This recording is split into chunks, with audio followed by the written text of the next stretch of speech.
Recently, I did an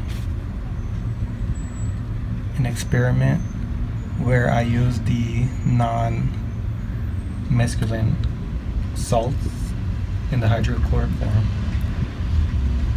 and I dosed around 300 milligrams of the non-mescaline salts. We've always been told that they're inactive or there's no activity in the other alkaloids.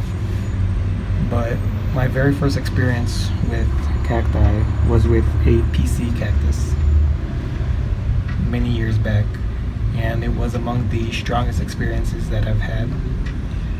Yet the mescaline content, if I were able to test it, surely would have been fairly low. And I always wondered why that experience was so marking in my experience over the years.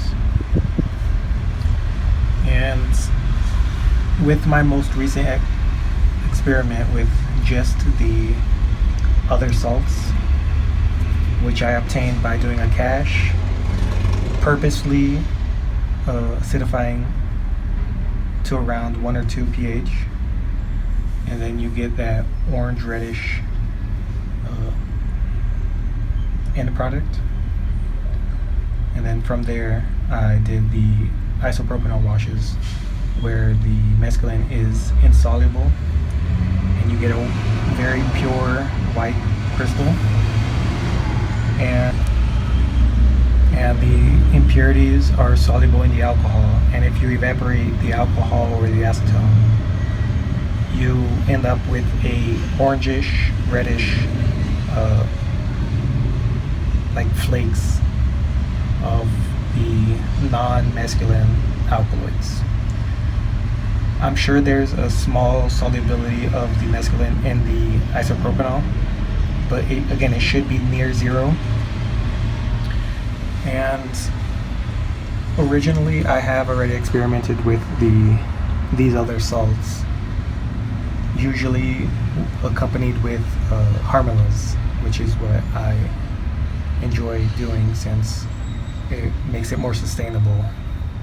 And I take, like I've mentioned in the past, I take the caapi as a daily ritual. So I'm already used to the effects and everything, and I have no negatives from the caapi itself. But this time around, I decided to test these salts without the harmalas. In the past, I did 100 milligrams. I did 300 with nothing else. And the results were quite unexpected.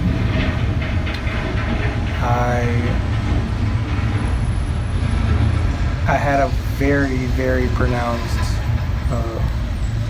introspective trip where with just 300 milligrams with mescaline, I wouldn't have had as pronounced an experience. The negative side is there was little to no euphoria, which is a great feature of mescaline.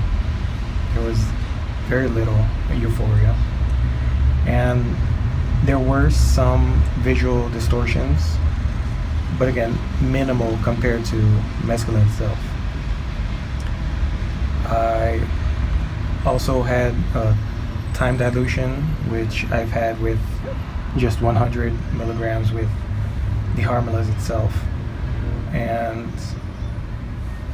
for some reason, I feel like academia and the direction that the community has taken to focus only on the mescaline might have been an error. Again, this is just my personal view, and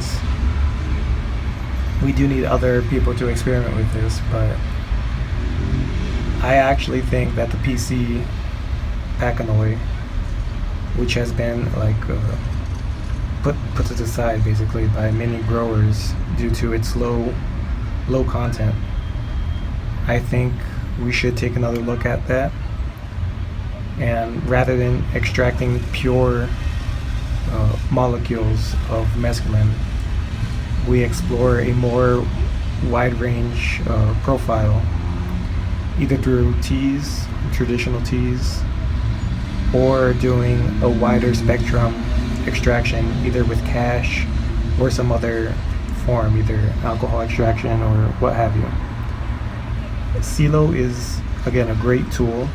It has worked very well. But the issue with Silo that I see is that it's extremely selective, where the log P with mescaline is so perfect that you only get mescaline citrate. You have near zero amount of the other alkaloids due to the properties of the ethyl acetate. With my original Daisy extraction, which was 99% isopropanol, you do pull the other salts, the other alkaloids. The issue is the poor penetration with the 99% isopropanol. With the Oasis, it seems to have fixed this issue, with the only main issue so far being the danger, I guess, of the oxalic acid itself.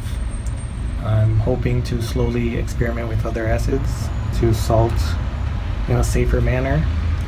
If anyone is able to test the solubility of the citrate in 70% isopropanol, if you have any on hand, that would be awesome. If you could share your results. Just take like 100 milligrams of your citrate and pour 1 milliliter of 70% isopropanol, and then if that doesn't dissolve, add 2 until it does dissolve.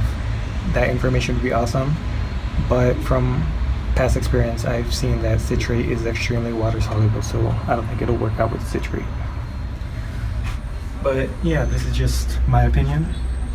I could also be completely wrong, as I have been many times, but for some reason I do believe that everyone has overlooked the pachanoi, since we're all, like, as a community, searching for strong mescaline specific profiles. We have overlooked the other minor alkaloids, which some have properties that are similar to maoi, and others are just inactive separately. So in this video, I'm just sharing my opinion on the other alkaloids in the cacti.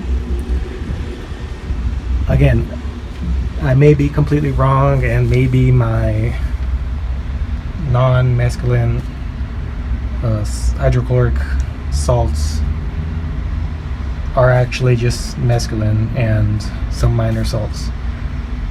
So unless previous reports and publications on the purity of the cash extraction and the portions are wrong, I do believe that it's the other alkaloids which provided the experience that I had. I'll make a separate video on the trip report, since my battery likes to die very quickly now.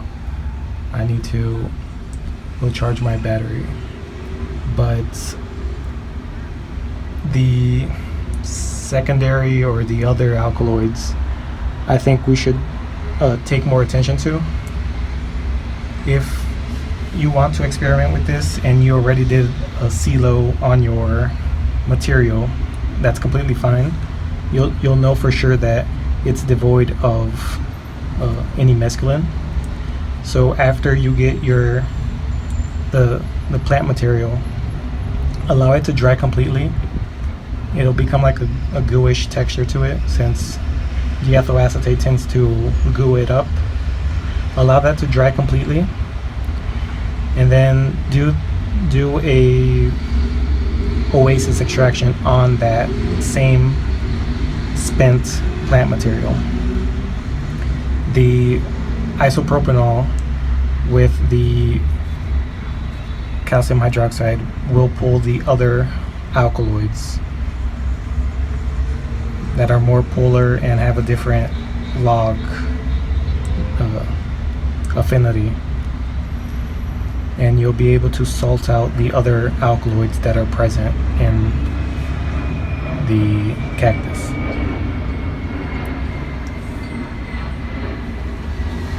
In general, there is, again, a general direction that the community has taken, but after my experience, I'm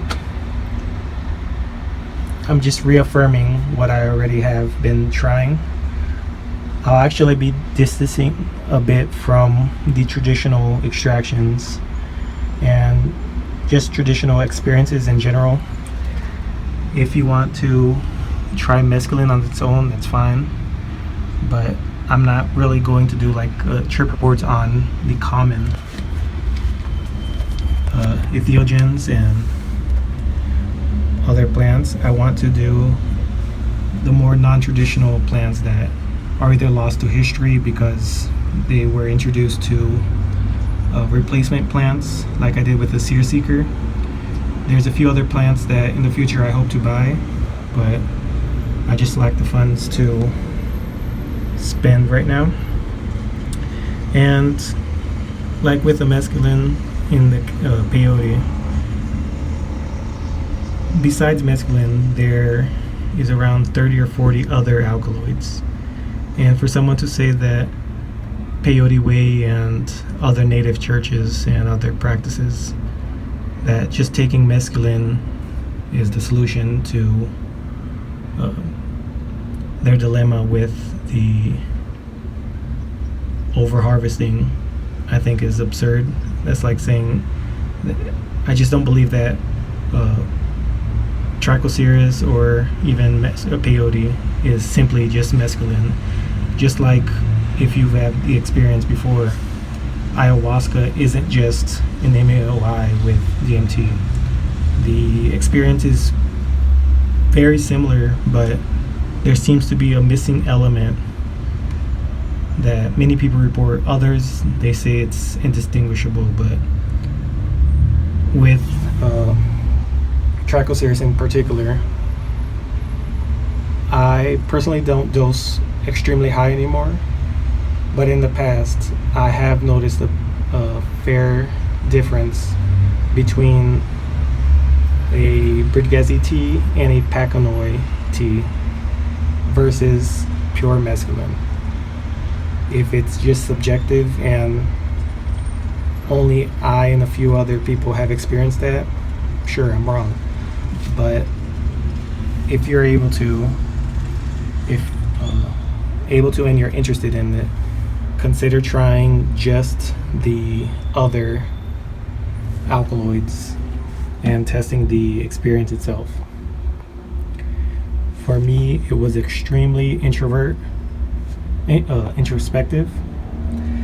I had zero issues functioning, and it's actually the experience I was looking for. And it seems that mescaline is not the way, but it's something else in these plants that are providing the very introspective, and the best way I could describe it is a limitless psychotropic experience, similar to what was proposed with those new neuropics like phenolbut and some other supplements that people had to boost memory and other brain functions. With this experience, with just 300 milligrams, I had a very pronounced, I would say, mind enhancing properties. It didn't seem gibberish. Reading back what I wrote down and what I jotted down on the notes, they seemed very articulate, and it wasn't like I'm tricking myself because I'm high, but I actually did feel a positive enhancement, and there was no drawback like I got dumped down afterwards. So yeah, just something I wanted to share. I also wanted to share that I get many of my ideas on different extraction paths and just ideas in general with what to do with my plants from these actual experiences that I have.